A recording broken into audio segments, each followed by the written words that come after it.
Hello there, I'm Dark-Minded Sith. Welcome to more Banjo-Tooie. Today we're entering a giant dinosaur mouth. And with that, World 5.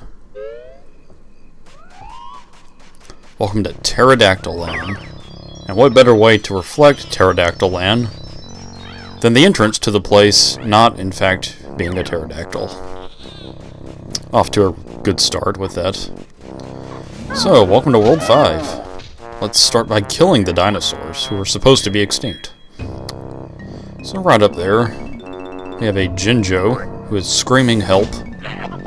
Shoot that switch, and we can free it. Ish.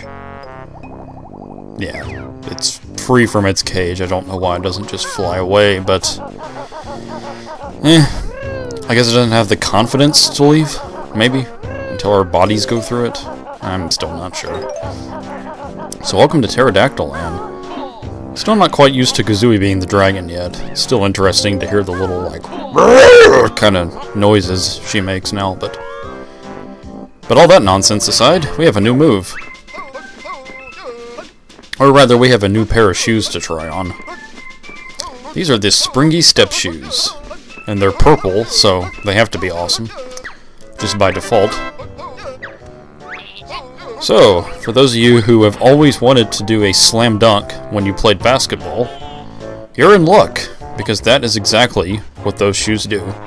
They give you just a very high jump, and that will allow us to kind of get to really high up places we can't quite reach. If only we were just a wee taller. And that allows us to not have to just abuse flying everywhere all the time, because that's one thing. Oh my goodness, what? That's right, the honeycomb beehive things are now finally getting revenge. He is tired of us killing his family members for their honey. So yeah, watch out for those guys, they now fight back. And as we've seen a couple of times previously, we're going to use Solo Kazooie to get an even higher jump with these shock jump pads. God, it just sounds weird. It sounds like Kazooie's sick or something. The way her dragon noises are. It's like... Speaking of sick, we have a sick dinosaur there. So, let's see what kind of just trials and tribulations we have. Go away. Well, alright then. Good luck dealing with that. Yeah, well, what family isn't sad? No family's happy. That's just life. A doctor. Well, that medical degree I spent trying to get for 8 years will finally come in handy. That's right, Banjo's actually a part doctor in his real life. It's a little bit of his backstory. And that little guy there is unfortunately very tiny. Nothing wrong with being small. And Scrut is gone. And as we see here, Scrut is in fact the dinosaur that is back in Witchy World. We actually got her to go on the train, but she's like, nah, not leaving till, you know, whatever, until the game wants me to do something, so. So boy oh boy, if you're not a fan of helping dinosaur families with their problems, then might as well just turn this game off now, because boy oh boy. This family's just full of problems. All the girls laughing. Well, I know how that is, man. So, I relate to that personally. Hello. Caveman I ate. It's interesting they say pterodactyl there and spell it with a P when they don't spell the actual world like that. Not really sure how that works. And he's back with a vengeance. But he's not going to have enough time to run after us, that honeycomb guy, so... So this poor family needs our help. One is sick, one is tiny, one is missing. And with that, the mother is just... Well, if your kids aren't happy, the mom's not happy, so... So make a note of those guys. We've got a lot to do for them. But for now, we're going to move on and explore some of these cave areas. Terrydactyland, like quite a few of the worlds in this game, are... I have difficulty just kind of navigating around them because I just can never really remember where anything is. Because especially in this world, because all the entrances are just kind of cave-looking, so end up just forgetting where everything is. Hello. You seem like a nice fellow. Ouch. Never get jiggy from rocks. You got big tough armor. Well, nothing can get in the way of my grenade eggs. Oh my goodness, even the grenade egg. How are we going to defeat this one-tooth guy? Well, we're going to use our newly equipped Clockwork Kazooie eggs. So this guy put all the effort in his front armor, and he didn't consider... Oh my goodness, dude, you want to cover that up, please? E-rated game, hello? No one wants to see that. Okay, so throughout the world, we've got these guys, the Rock Nuts, and we have to defeat all of them, because, well, they're kind of rude, I guess? I mean, I guess that is worth being blown up? Well, why not, you know? Okay, so be on the lookout for those guys, and throughout the level, we're going to have to blow them up with Clockwork Kazooie eggs. It's going to get a little trickier throughout the more we meet them, so... Here we have a bit of a puzzle. Just hit that switch, and oh goodness, that was scary. And with that, we can get this blue Jinjo, who I guess can breathe underwater as well. It's interesting having a dragon underwater. And this is a little shot of Banjo, if you're...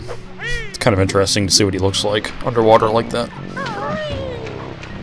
In fact, a little trivia, every Jinjo in this world is behind a cage of some kind, so...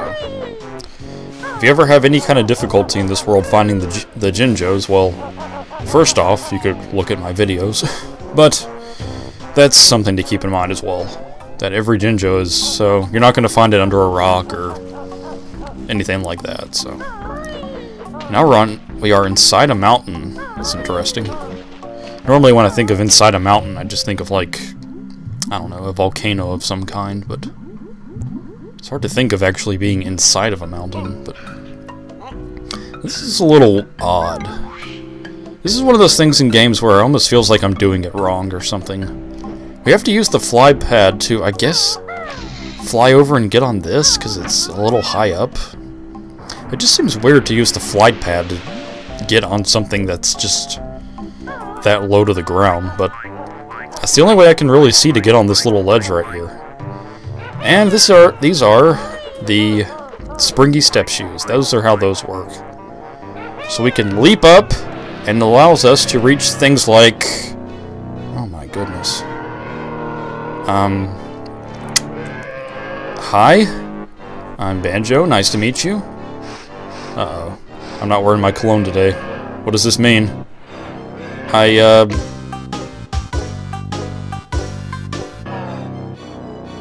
No, not quite. So once again, we are digested. We just like being eaten in this game, apparently.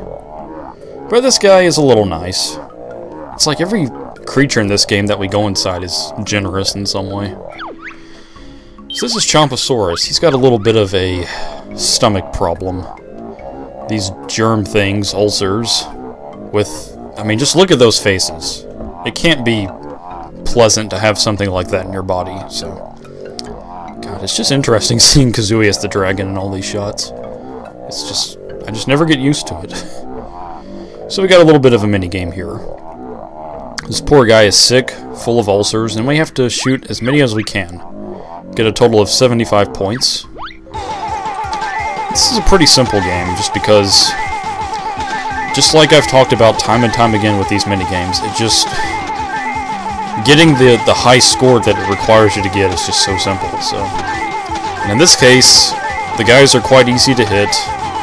You have unlimited ammo. You don't need to be looking up a Let's Play of this. So... It's interesting to think of taking care of someone's sick problems like this. Couldn't just use some antibiotics or take some medicine. Yeah, I'm not sure what it is with the dinosaurs being, like, sick constantly. I don't know if it's, like, supposed to be sort of a take on the fact that maybe that's how they became extinct, that they eventually all got sick. Something like that. That's all I can really think of with that. Dinosaurs are constantly getting sick. Ah, that feels better. Alright, so we're not going to be digested. That's great. A biscuit? Look at that. I was almost standing right where the Jiggy would have been. That's some speedrun stuff right there. And in case, you know, for those -3 of you who want to play this again. Oh, you took away my infinite ammo. So now we're going to go up the esophagus. That can't be right. That can't feel good. This has to be like the equivalent of throwing up for him. God, the idea of something just crawling up my... Ugh. And apparently he agrees. He agrees because... Yeah, he must definitely have agreed with that, because there was no reason for him to just yell like that. All he did was, like, throw us up, out. Had to be really painful, though, the way he screamed there. Okay, so that objective's done. Next up around here, we're gonna grab a pair of running shoes. Those things that do still exist. We haven't used those too much. Yeah, you want to watch out for this guy. He can just totally throw your groove off using those running shoes. But once again, the running shoes seem to be more in this game of just running on water than anything. I can only think of like one time at the top of my head where there was a time trial that involved the running shoes, and that was back in Glitter Gulch. And even then, I mean, it wasn't even all that difficult, so... I guess with all the new moves and such in this game, they just... I guess they just wanted to try to add as many new mechanics as possible. Plus, it's not like the running shoe time attack challenges or something I just really miss from the Banjo-Kazooie first game, so... And here we have the river passage. And right in the back here, I ended up missing this originally, so... Games will do that. They'll put something right behind you at an entrance.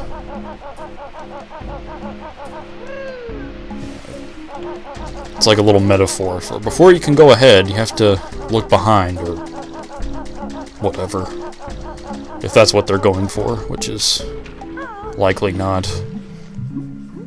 I have a couple of notes down here. Try to be careful. They can be kind of hard to see. I think there's 4 total. Which means there's 20, or 16, sorry.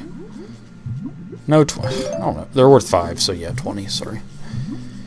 And there's a couple of eels. The eels can, in fact, come out to play in this level. They were not restricted to Jolly Roger. So coming up here, we have a little bit of an interesting puzzle. Right here, we've got these little areas where we have to climb like that, but on the area away from here we need Banjo by himself. First we'll read this. That's just giving us a hint about those areas, saying that eggs are involved. God, sounds so weird. Yeah, so we gotta get over there, but we have to have Banjo by himself, and as you'll see, we've got these enemies that come out and grab us, but we can't attack them because we've only got Banjo, so we have no choice but to just kind of sneak by them. And here, if you press Z, you'll drop, and you'll need to hold up on the control stick. That's actually how you drop down to that. I thought I would stress that because I just kept falling from there over and over again. I couldn't quite figure out how exactly you drop down there properly. So, but here we have a new move for Banjo exclusive.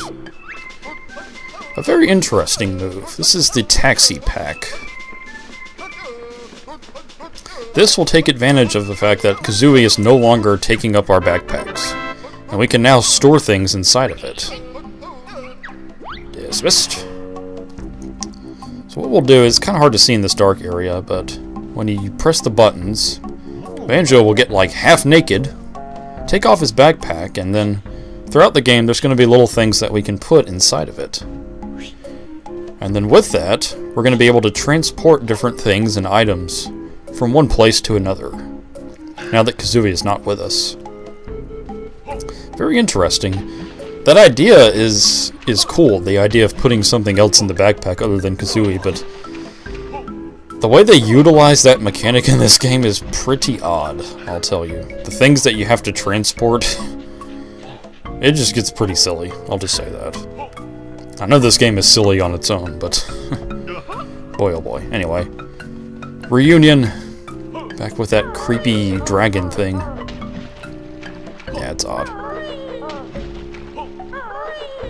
And with the dragon, you'll see this kind of later on in a few areas, but it actually keeps it as Kazooie in the cutscenes and stuff, so...